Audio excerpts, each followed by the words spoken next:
Glenna Heckler-Tote is a Director of Advising and Academic Resources in the Student Success Center at Shawnee State University. She has a PhD in Educational Leadership, and she supervises the academic advisors, coaches, tutors, and supplemental instructors. She also ensures that the academic needs of all students are identified and fulfilled. I chose to interview Glenna because she exhibits characteristics of a leader that I admire. She's authentic, self-aware, acts with moral and behavioral regularity, and is transparent. I noticed these traits while working with her on our diversity and programming and training committees. In the interview, we discuss aspects of a leader, emergent leadership, authentic leadership, and the difference between a leader and a manager. Glenna's experience of what constitutes a leader comes down to instinct. She's always had the ability to turn an assigned leadership role into an engaging leadership role. She has learned from the mistakes and successes of others and herself to make good decisions, collaborate and communicate well, be flexible, and give autonomy to those she supervises. She tries to abide by her own motto. Leadership is not symbolic, it's an action. People won't take you seriously or follow you unless you act, do the grunt work, keep your promise, and treat everyone equitably. She recognizes leaders by their quiet strength, authenticity, and adaptability to change.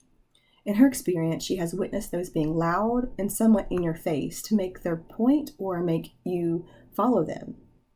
She sees this as intimidating and seeks those that stay silent, observe, and provide input when needed. She can tell that these individuals are emergent leaders with their minds on the bigger picture or solution that's on the table. She sees those that are self-aware as authentic leaders that are better decision makers and collaborators and actually commit more to the team. She sees those that adapt to change as an opportunity to add more growth and dynamics to the team.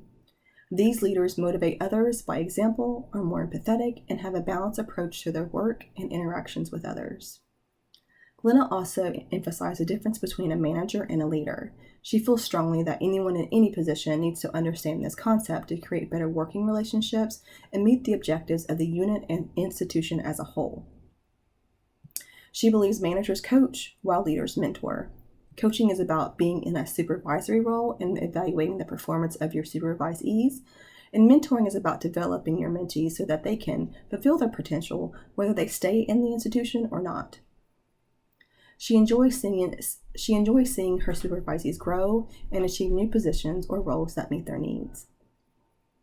Some of the big takeaways from the concepts we discussed were recognizing emergent leaders and abiding by your own motto.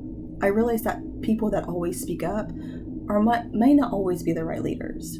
In the past, I have thought they were because they were the first to speak up. Noticing the quiet, smaller voices will help me recognize emergent leaders that have a different way of communicating and contributing to the team. Many times in group settings, I do ask those that are quiet for their suggestions, but they tend to go along with the group. I think in the future, I need to talk to them one-on-one to get their opinion without fear or rejection or ridicule or just not going with the group. I also realized that I need to create my own motto of leadership.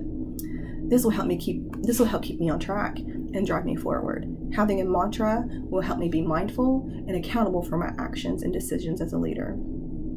My conversation with Glenna confirmed what I have been learning so far this semester in the readings. Icahn Berry's book, Remarkable Leadership, states that leaders need to develop themselves and others, championship change, and value collaboration. It also matched Glenna's perspective on how managers and leaders are different. I believe Glenna exhibits remarkable leadership because of these aspects that she discussed. Also, Northhouse's book, Leadership Theory and Practice, states that leaders need to be authentic, adaptable, and engaging. Not only does Glenna exhibit these traits, but she influences others to utilize these traits. She is a great example of a leader within our institution. I hope to recognize and uplift others as she continues to do. Thank you.